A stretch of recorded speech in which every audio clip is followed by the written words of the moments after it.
మీ ఎలాంటి వ్యాపార ప్రకటనలకైనా వెంటనే మా ఛానల్ సంప్రదించండి. నమస్తే. ఈరోజు మన స్టూడియోలో ప్రముఖ ఆధ్యాత్మికవేత్త, ఆస్ట్రాలజర్ అవినాష్ దాస్ గారు మనతో ఉన్నారు. గురువు గారితో మాట్లాడదాం. నమస్కారం గురుగారు. నమస్కారం. ఓం నమ శివాయ. ఓం నమో వెంకటేశాయ. జై శ్రీరామ్. గురుగారు, నవంబర్ మాసం, విశేషంగా కార్తీక మాసం, మీనరాశి వారి పరిస్థితి ఏ విధంగా ఉంటుంది? ఏళ్ళనాటి శనిలో ఉన్నారు. మరి ఈ కార్తీక మాసం ఏమన్నా అదృష్టాన్ని తీసుకురాబోతుందా? ఓవరాల్గా ఎలాంటి జాగ్రత్తలు తీసుకోవాలి? కార్తీక మాసం అనేది బేసిక్గా ధర్మ మార్గంలో నడుస్తున్న ప్రతి ఒక్కడికి అదృష్టం తీసుకొస్తుంది. ఏ శని ఎవడు ఏం చేయలేడు. శని భయపడేది ఆంజనేయ స్వామికి. ఆంజనేయ స్వామి రాముడికి భక్తుడు. అంటే గజగజ వణుకుద్ది శని అనేది. ఏం చేయలేదు మీనరాశిని ఏలినాటి శని నెల దగ్గరకు కూడా అసలు ఇంపాసిబుల్. వీళ్ళ ముందు గ్రహస్థితి చెప్పేస్తా. శని మొదటి ఇంట్లో, గురువు 5వ ఇంట్లో, సూర్యుడు 9వ ఇంట్లో, శుక్రుడు 8వ ఇంట్లో. సో ఇక్కడ పాయింట్ ఏంటంటే వీళ్ళకి బేసిక్గా కష్టంతో పాటు ఎదిగే వాళ్ళు ఉంటారు. కొందరు కష్టాలు వచ్చి కృంగిపోతే కొందరు కష్టంతో ఎదుగుతారు. అంటే ఎంత పెద్ద కష్టం వస్తే అంత దాన్ని ఎదుర్కొని దాన్ని ఢీ కొట్టి అంత పెద్ద హీరో అవుతారు. For example Baahubali, Virat Kohli. Time వచ్చినప్పుడు, పెద్ద ప్రాబ్లం వచ్చినప్పుడు ప్రాబ్లం ఫేస్ చేసి ఆ ప్రాబ్లంని దిగమింగుతారు, జయిస్తారు. అప్పుడే పెద్ద హీరో అవుతారు కదా. మామూలుగా మనిషికి పెద్ద ప్రాబ్లం వచ్చింది అనుకోండి. ఇప్పుడు క్రికెట్ టీం తీసుకోండి మీరు, ఇండియన్ క్రికెట్ టీం. ఏ పాకిస్తానో ఏ ఆస్ట్రేలియానో బౌలింగ్ చేస్తుంది అనుకోండి, వరుస పెట్టి అందరూ అవుట్ అయిపోతారు. స్పెషాలిటీ ఏంటంటే మంచి బౌలర్ వచ్చాడు, యాకర్లు బౌన్సర్లు వేస్తున్నారంటే మన వాళ్ళు మంచిగా వికెట్లు ఇచ్చేస్తాడు. కానీ ఒక్కడిద్దరు ఉంటారు ఎప్పుడైనా ఏ టీంలో అయినా, ఆడతారు నుంచొని, ఒక స్టామినా ఉంటుంది. అట్లనే రాముడు కూడా అలాంటి క్యారెక్టరే. ఇప్పుడు మనకు లాస్ట్లో ఏం జరుగుతుందంటే రామాయణంలో రావణాసుడు ఆంజనేయ స్వామితో పోరాటం చేస్తారు, లక్ష్మణుడితో పోరాటం చేస్తారు. పోరాటం నడుస్తూ ఉంటుంది. కానీ ఏ ఒక్క పక్క ఓడిపోవడం అనేది జరగదు. ఆంజనేయ స్వామి ఓడిపోడు, రావణాసురుడు ఓడిపోడు, లక్ష్మణుడు ఓడిపోడు, రావణాసురుడు ఓడిపోడు. జరుగుతూనే ఉంటుంది యుద్ధం. కానీ రాముడు ఏం చేశాడు? వచ్చి రావణాసుడిని చంపేశారు. రాముడు వచ్చి రావణాసుడిని చంపగలిగాడు. అంటే ఏంటి కెపాసిటీ, మీనింగు? రాముడు కష్టమైన సిచ్యువేషన్ వచ్చినప్పుడు ఫేస్ చేయగలుగుతాడు. ఒక్క సెకండ్కి ఎన్ని బాణాలు వదులుతాడనేది మనం ఊహించలేము. అసలు ఏ రేంజ్లో అతను యుద్ధం చేశాడు అనేది మనం అసలు ఊహించలేము. కొన్ని లక్షల మందిని ఆ లంకలో ఇవాళ దహనం అయిపోయారంటే దానికి కారణం రాముడే. వాళ్ళు కనుక బతుకుంటే భారతదేశంలో ఒక్క స్త్రీ కూడా సేఫ్గా ఉండేది కాదు.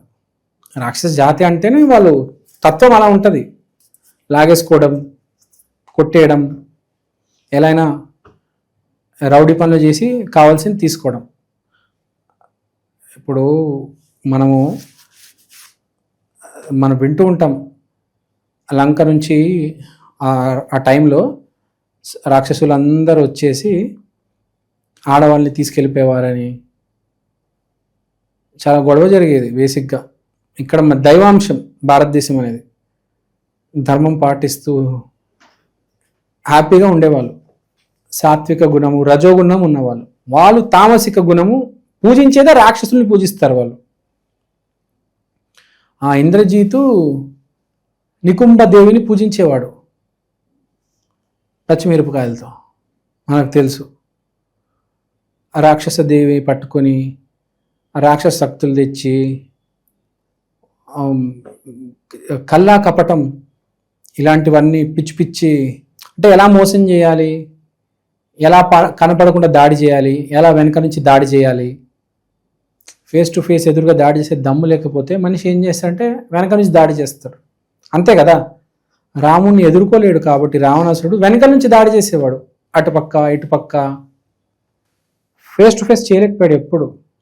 రావణాసురుడు లక్ష్మణుడితో కూడా యుద్ధం చేసేటప్పుడు ఒక కనిపియని ఒక కవచం వేసి లక్ష్మణుడితో యుద్ధం చేశాడు. ఏంటి, లక్ష్మణుడిని నేను చంపేస్తే రాముడు మొత్తం డిప్రెషన్లోకి వెళ్ళి ఓడిపోతాడని లక్ష్మణుడితో యుద్ధం చేస్తున్నాడు. ఏది, అది ఒక మంచి పెద్ద, దాని ఏమంటారు, ఒక వాలు, ఒక కవచం, పెద్ద కవచం అన్నమాట. ఒక బంగారు కవచం వేసి లక్ష్మణుడితో యుద్ధం చేస్తున్నారు. రావణాసుడు లక్ష్మణుడు యుద్ధం చేస్తున్నారు. అసలు రాముడు ఎత్తుకుతున్నాడు లక్ష్మణుడు ఏడి అని కనిపించడం లేదు. ఆంజనేయ స్వామి కనపడడం లేదు, రాముడు కనపడడం లేదు, ఎవడికి కనపడడం లేదు. అక్కడ ఒక బంగారు కవచం, దాని లోపల ఇద్దరు కొట్టుకుంటున్నారు. మనకేమో ఏం తెలియడం లేదు లోపల. అప్పుడు రాముడికి స్ట్రైక్ అయ్యి ఇక్కడ ఏదో జరుగుతుందని తెలిసి ఆ కవచాన్ని ధ్వంసం చేస్తే అప్పుడు కనిపిస్తాడు. అప్పుడు రావణాసుడు వచ్చి లక్ష్మణుడి మీద చంద్రహాస అనే ఒక ఆయుధంతో చంపేద్దామని చూశాడు. రాముడు ఇమ్మీడియట్గా రియాక్టర్ రావణాసుడిని పక్కన పెట్టేశాడు, లక్ష్మణుడిని కాపాడేశాడు. చంద్రహాస అనేది చాలా వెరీ ఫెరోషియస్ వెపన్, అది దాన్ని ఎదుర్కోవడం అంత ఈజీ కాదు. సో ఇక్కడ చెప్పే పాయింట్ ఏంటంటే ఆ సిచ్యువేషన్లో కూడా రాముడు ఫేస్ చేయగలిగాడు, లక్ష్మణుడిని కాపాడగలిగాడు. మన లక్ష్మణుడు తెలుసు కదా, ఆడి చాలా స్పెషల్ ఫెలో, వాడు రెస్పాండ్ అవుడు, రియాక్ట్ అవుతాడు. ఒకసారి వెళ్ళి ఇంద్రజిత్తో పెట్టుకున్నాడు, మళ్ళీ ఈసారి వెళ్ళి రావణాసుడితో పెట్టుకుంటాడు. ఈసారి రాముడు కాపాడేస్తాడు. సెకండ్ టైం మిస్టేక్ రిపీట్ అవనివాడు. మన లక్ష్మణుడు స్పెషాలిటీ అదే మిస్టేక్ మళ్ళీ మళ్ళీ మళ్ళీ చేస్తూ ఉంటాడు. నేర్చుకున్నాడు వాడు కూడా, లక్ష్మణుడు. అంటే మనిషి ఏంటి, అదే మిస్టేక్ మళ్ళీ మళ్ళీ మళ్ళీ మళ్ళీ చేస్తూ ఉంటాడు. లక్ష్మణుడు చాలా మంచివాడు, కానీ చేసిన మిస్టేక్ మళ్ళీ మళ్ళీ చేస్తూ ఉంటాడు. కానీ తనకు ఒక సొంత వాయిస్ ఉంది, చెప్తాడు, కానీ వేరే వాళ్ళు చెప్పింది వినడు.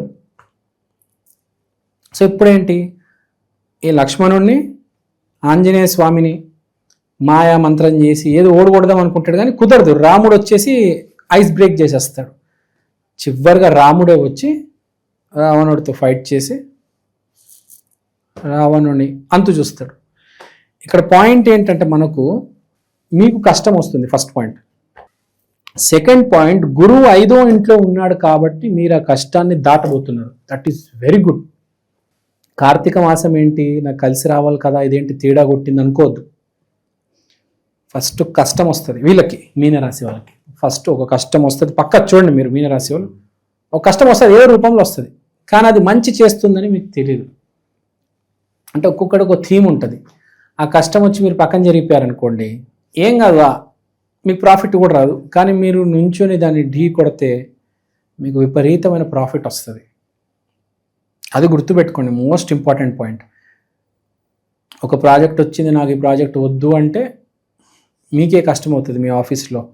ఆ ప్రాజెక్ట్, ఏ ప్రాజెక్ట్ వచ్చినా, ఇప్పుడు ఏరోస్పేస్ ప్రాజెక్ట్ వచ్చింది, అది చేయండి. రేపు మీ రెజ్యూమేలో ఆ ప్రాజెక్ట్ వల్ల మీకు పెద్ద పెద్ద కంపెనీలో పెద్ద పోస్ట్ రావచ్చు, నాసాలోనే రావచ్చేమో కదా, ఇస్రోలో రావచ్చు, చెప్పలేము. ఏ ప్రాజెక్ట్ మిమ్మల్ని ఎక్కడికి తీసుకెళ్తుందో అని మనం చెప్పలేము. సో భయపడొద్దు, అది ఏరోస్పేస్ ప్రాజెక్టు కష్టం ఇది అది అని, ఎదుర్కోండి. విద్యార్థుల పరిస్థితి కూడా చాలా బాగుంది. 9వ ఇంట్లో మనకు బుధుడు వచ్చాడు కాబట్టి విద్యార్థుల పరిస్థితి బాగుంది, ఫ్రెండ్స్తో కూడా బాగుంటుంది. సూర్యుడు మళ్ళీ 9వ ఇంట్లో, ఫాదర్తో రిలేషన్షిప్ బాగుంటుంది. మళ్ళీ కుజుడు బ్రదర్తో రిలేషన్షిప్ బాగుంటుంది. స్త్రీ ఒకటి, కెరియర్ ఒకటి. కెరియర్లో ఇబ్బంది వచ్చినప్పుడు భయపడొద్దు, దాన్ని ఎదుర్కోండి, దాన్ని ఢీ కొట్టండి. ఈ స్త్రీ వల్ల ప్రాబ్లం రావచ్చు. కార్తీక మాసం అంటే మనకు రెండే జరుగుతాయి, ఒకటి ఫైనాన్షియల్ లాస్, ఒకటి స్త్రీ వల్ల ప్రాబ్లం. లేకపోతే స్త్రీ వల్ల కొంతమందికి అడ్వాంటేజ్, కార్తీక మాసంలో పెళ్ళి అవుతుంది. చాలామంది ఏమో కూడా పెళ్ళి అయిపోయింది అనుకుంటారు, అది విడాకులు కూడా అవుతుంది.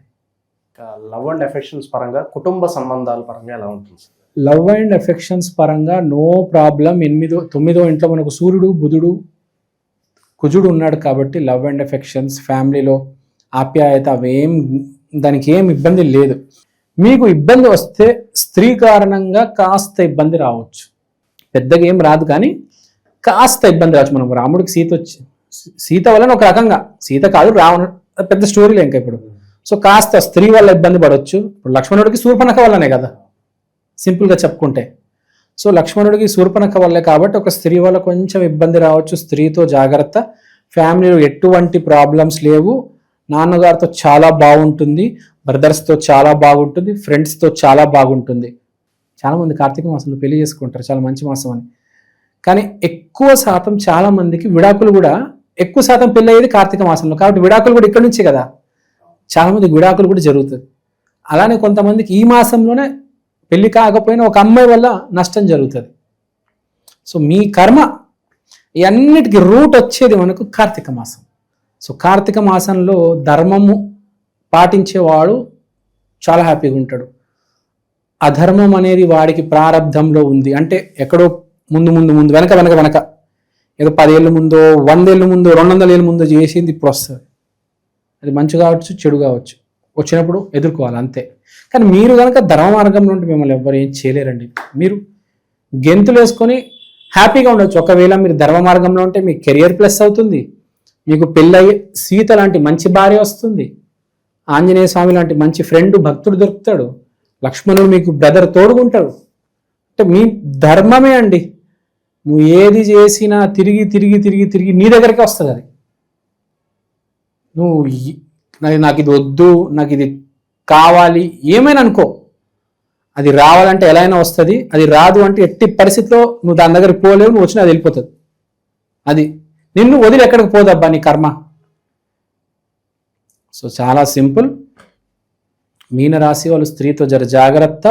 మోస్ట్ ఇంపార్టెంట్, మీనరాశిలో పెళ్లి చేసుకుంటున్న వాళ్ళు ఎవరైతే చేసుకుంటున్నారో వాళ్ళు ఒక్కసారి తస్మాత్ జాగ్రత్త, జాతకాలు చూపెట్టుకొని పెళ్లి చేసుకోవండి. తర్వాత ఇంకా మాట్లాడదామంటే మనం పరిహారాలు కూడా చెప్పాలంటే చేసుకోవాలి. మీనరాశి వాళ్ళు కొంచెం పరిహారాలను అయితే చేసుకోవాలి. సో మనము ఏం చేయవచ్చు అంటే, ఒకటి వీళ్ళు సీతారామ కళ్యాణం చేయించుకోవచ్చు ఫస్ట్. తర్వాత కార్తీక మాసంలో ఉత్తర ఫాల్గుని నక్షత్రం రోజున శివయ్య ఇంకా దుర్గమ్మ పెళ్లి కూడా జరిపించవచ్చు. సో బేసిక్గా వీళ్ళు సీతారామ కళ్యాణం రిపీట్ చేయించాలి. సో ఏదైనా దోషం ఉంటే తొలగిపోతుంది. ఇప్పుడు ఏదో ఒక అమ్మాయి వచ్చి నిన్ను ఇబ్బంది పెడుతుందని రాసుంది, దాని బదులు నువ్వు ముందే సీతారామ కళ్యాణం చేయించుకుంటూ పోతే ఇది ఇక్కడే తొలగిపోతే ఇంకా అమ్మాయి రాదు కదా. అమ్మాయి వచ్చి ఇబ్బంది పడ్డం ఎందుకు, పోలీస్ కేసులో ఇరుక్కోవడం ఎందుకు, ఇప్పుడే సీతారామ కళ్యాణం చేసుకుంటే అయిపోయింది. మనం ఇంకో రెమెడీ చెప్పాము, ఏదైనా కష్టం వచ్చిందంటే మనం రుద్రాక్షం వేసుకుంటే అది ఆపేస్తుంది ఎంతో కొద్దిగా. మొత్తం 100% ఫేస్ చేయనక్కర్లేదు, 50% ఫేస్ చేస్తాం. కాలు చెయ్యి మోకాలు అన్నీ ఇరగాల్సింది పోయి జస్ట్ ఒక్క ఏదో చిన్న దగులుతుంది అనమాట. అంటే మరీ ఏడ్చే అంత పరిస్థితి రాకపోయినా నొప్పి ఉంటుంది, ఇక్కడ చిన్న తగిలింది నొప్పి ఉంటుంది ఒక 20 రోజులు. కానీ ప్రాణం అయితే ఉంటుంది. హాస్పిటల్ ఇవి అవి ఆ బిల్లులు ఫ్యామిలీ టెన్షన్లు అవేమి ఉండవు కదా. సో పెద్దది విపత్తు జరగడం కంటే చిన్నది తగులితే బెటర్ కదా, దాంతోనే అడ్జస్ట్ అయిపోవచ్చు కదా. ఇప్పుడు గొడ్డలతో తల మీద కొట్టే బదులు చిన్న సూత్తో ఇక్కడ చేయి మీద పొడిస్తే అది బెటర్ కదా కదా. ఎప్పుడు చుక్కల రక్తం వస్తుంది అంతే కదా, అది ఇక్కడ తగులితే చేసుకోవచ్చు మనం.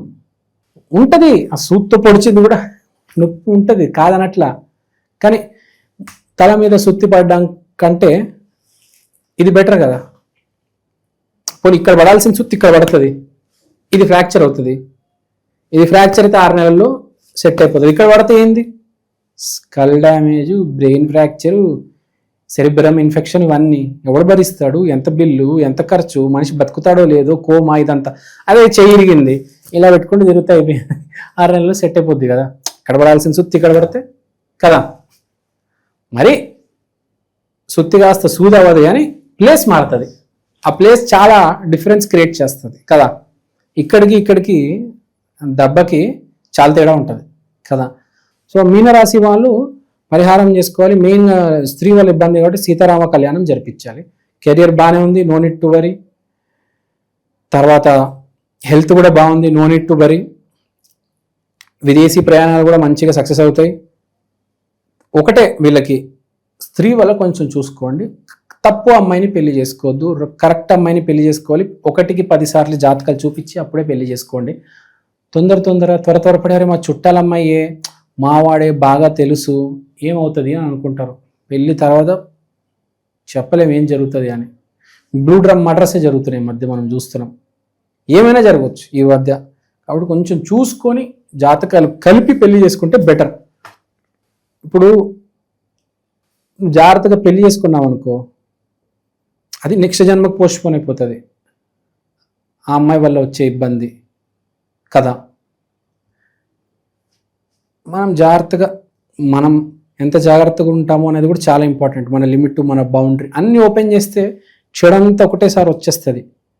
అన్నీ అనుభవించాలి. అదే ఒక క్లోజ్ చేసుకున్నాం అనుకోండి బౌండరీ, మనం జాగ్రత్తలో ఉంటాం. అదేమవుతుంది, అన్నీ ఒకటేసారి రావన్నమాట.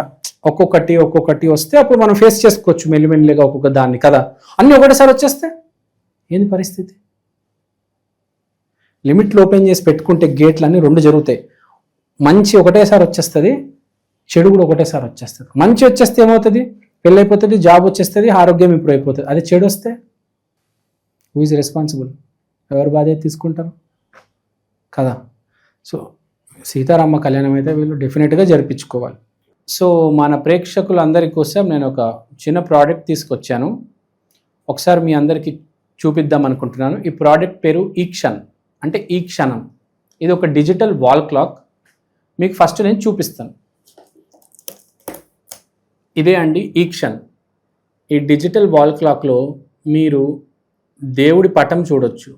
సోమవారం రోజు శివయ్య, మంగళవారం రోజు ఆంజనేయ స్వామి, బుధవారం రోజు వినాయకుడు, గురువారం రోజు దత్తాత్రేయ, శుక్రవారం రోజు లక్ష్మీదేవి, శనివారం రోజు వెంకటేశ్వర స్వామి, ఆదివారం రోజు రవిదేవత. దీంట్లో మీరు దేవుడి పటాలు కాకుండా సమయం కూడా చూసుకోవచ్చు. అలానే తిథి, వారం, నక్షత్రం, అమృత ఘడియలు, యమగండం, రాహుకాలం ఇలాంటివన్నీ కూడా చూడొచ్చు. ప్రతిరోజు మీకు దేవుడి పటం అనేది మారడం జరుగుతుంది. అలానే టైం కూడా ప్రతి సెకండ్ చేంజ్ అవుతూ ఉంటుంది. తిథి, వారం, నక్షత్రం ప్రతిదీ చాలా డీటెయిల్గా ఉంటుంది. ఈ ప్రోడక్ట్ మీకు చాలా రీజనబుల్ ప్రైస్కి అవైలబుల్ ఉంది. మీకు ఈ ప్రోడక్ట్ కొనాలని ఇంట్రెస్ట్ ఉంటే కింద నా నంబర్కి వాట్సాప్ చేయండి. ఈ ప్రోడక్ట్ మీరు అమెజాన్లో కూడా కొనవచ్చు. ఈ ప్రోడక్ట్ ఆల్రెడీ చాలా సేల్స్ ఉన్నాయండి అమెజాన్లో. మీరు కనుక వెళ్ళి ఈక్షన్, EKSHAN అని టైప్ చేస్తే వాల్ క్లాక్ మీకు ఇది కనిపిస్తుంది. ఇది వేరే రకరకాల డిజిటల్ ప్లాట్ఫామ్స్లో కూడా మీకు ఆల్రెడీ అవైలబుల్ ఉంది. ఇది చాలా సేల్స్ ఉంది. చాలామంది ఆంధ్ర, తెలంగాణలో దీన్ని ఆర్డర్ చేసుకున్నారు. మీరు కూడా ఆర్డర్ చేసుకోండి. దేవుడు పటం కన్నా మించింది ఏదీ లేదండి. అది కూడా డిజిటల్, మీకు చేంజ్ అవుతుంది ప్రతిరోజు. సో ఎవరైతే ఈ జాతకాలు, హోమం, వాస్తు, స్పిరిచువాలిటీ బేసిక్గా ఎవరైతే నమ్ముతారో మీకు ఇది చాలా హెల్ప్ అవుతుంది. మీకు ఇది ఒక మినీ పంచాంగం, ఒక డిజిటల్ పంచాంగం లాగా మీరు దీన్ని యూజ్ చేయొచ్చు. సో మీరు ఇంట్రెస్ట్ ఉంటే దయచేసి నా వాట్సాప్ నెంబర్కి కాంటాక్ట్ చేయండి. ఓవరాల్గా మీనరాశి వాళ్ళ పరిస్థితి ఈ నవంబర్ మాసం ఏ విధంగా ఉండబోతుందో ఈ మాటలు అద్భుతంగా వివరించారు. ధన్యవాదాలు.